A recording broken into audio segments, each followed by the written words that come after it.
160 semi হাইটে কি apply করা যাবে? হ্যাঁ, 160 সেমি হাইটেও কিন্তু তুমি এবার অ্যাপ্লাই করে। Welcome back to channel. তো এই মুহূর্তে তোমাদের জন্য কিন্তু একটা বিরাট আপডেট রয়েছে। ডাব্লিউবি কনস্টেবলের নতুন ভ্যাকেন্সি আসতে চলেছে।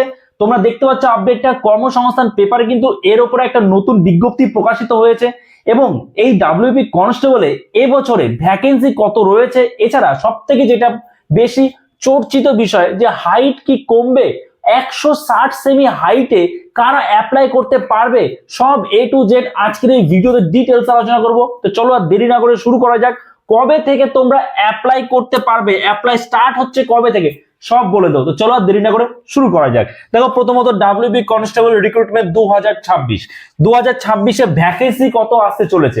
ভ্যাকেন্সি তোমাদের কিন্তু এখানে 10,000 প্লাস ভ্যাকেন্সি কিন্তু আসতে চলেছে 2026-এ, ঠিক আছে। এবং কবে থেকে অ্যাপ্লাই করবে সব বলে দেবো। কোয়ালিফিকেশন কি, যারা জানো না, যারা ফার্স্ট টাইম অ্যাপ্লাই করবে ডাব্লিউবি কনস্টেবলে, তাদের জন্য একটু বলে দিই যে কোয়ালিফিকেশন বলতে এখানে সিম্পল 10 পাস। তুমি যদি মাধ্যমিক পাস করে থাকো এবং সেখানে নাম্বারের কিন্তু কোনো রকম কড়াকড়ি নেই, তুমি সিম্পল যদি 10 পাস করো এখানে অ্যাপ্লাই করতে পারবে, ঠিক আছে। আচ্ছা, সিলেকশন প্রসেস কি হয়, এজ কত লাগবে, হাইট কত লাগবে, পিইটি অর্থাৎ ফিজিক্যাল এফিসিয়েন্সি টেস্টে কি কি থাকে সবই আলোচনা করব। ধরো যদি আমি বলি সিলেকশন প্রসেসের কথা, তো সিলেকশন প্রসেসের ক্ষেত্রে কিন্তু তোমাদের এখানে ফার্স্টে যেটা হবে সেটা হচ্ছে একটা প্রিলিমিনারি এক্সাম হবে এবং তারপরে তোমাদের ফিজিক্যাল এফিসিয়েন্সি টেস্ট হবে। ফিজিক্যাল এফিসিয়েন্সি টেস্টে তোমাদের কি কি থাকছে, ফিজিক্যাল এফিসিয়েন্সি টেস্টে তুমি যদি মেল ক্যান্ডিডেট হও তাহলে তোমাদের কিন্তু এখানে 1600 মিটার রান থাকছে এবং সেটার জন্য সময় থাকবে কত, 6 মিনিট 30 সেকেন্ড, অর্থাৎ 6.5 মিনিটের মতো সময় থাকছে। আর যদি তুমি ফিমেল ক্যান্ডিডেট হও তাহলে সেখানে তোমাদের কিন্তু 800 মিটারের রান থাকবে এবং সময় থাকবে 4 মিনিট। বুঝে গেল? আশা করি তোমরা বুঝতে পেরেছো। আচ্ছা, এটা গেল পেট ফিজিক্যাল এফিসিয়েন্সি টেস্ট।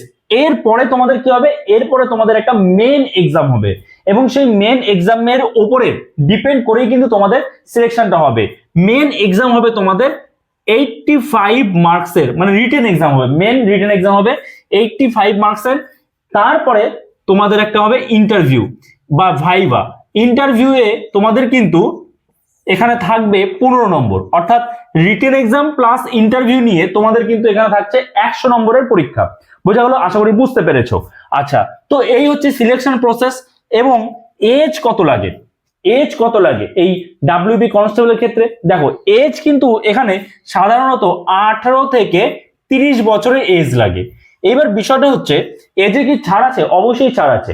তুমি যদি এসসি ক্যাটাগরি থেকে বিলং করো বা এসটি ক্যাটাগরি থেকে বিলং করো তাহলে কিন্তু তোমার এখানে 5 বছরের ছাড় থাকছে এজে, 5 বছরের এজে তোমরা ছাড় পাবে। আর তুমি যদি ওবিসি ক্যাটাগরি থেকে বিলং করো, এটা তোমার এসসি এসটি, ঠিক আছে। আর যদি ওবিসি ক্যাটাগরি থেকে বিলং করো তোমার কিন্তু এখানে 3 বছরের এজে ছাড় থাকছে। অর্থাৎ এসসি এসটি যদি হও তাহলে 18 থেকে 35 বছর পর তুমি অ্যাপ্লাই করতে পারবে।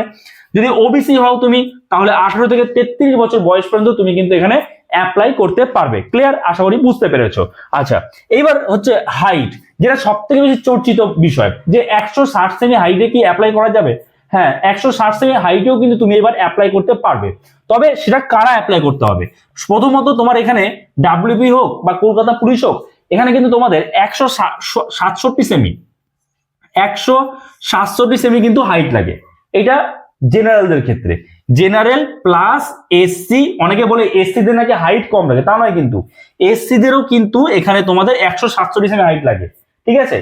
আর 160 সেমি হাইট হলে তুমি তখনই অ্যাপ্লাই করতে পারবে যদি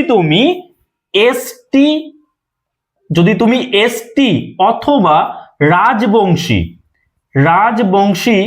অথবা গোর্খা থেকে বিলং করো, তাহলে কিন্তু তোমরা এখানে 160 সেমি হাইট হলে অ্যাপ্লাই করতে পারবে, ঠিক আছে।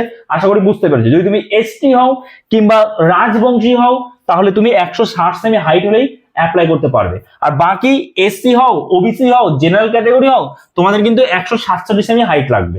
বুঝা গেল? আশা করি বুঝতে পেরেছো। তো এবার সব থেকে বড় কথা যেটা, যে অ্যাপ্লাইটা তাহলে কবে থেকে স্টার্ট হচ্ছে। দেখো 10,000 প্লাস ভ্যাকেন্সি আসতে চলেছে, তোমরা তো একদম বুঝেই গেলে, কারণ কর্মসংস্থান পেপারে এসেছে।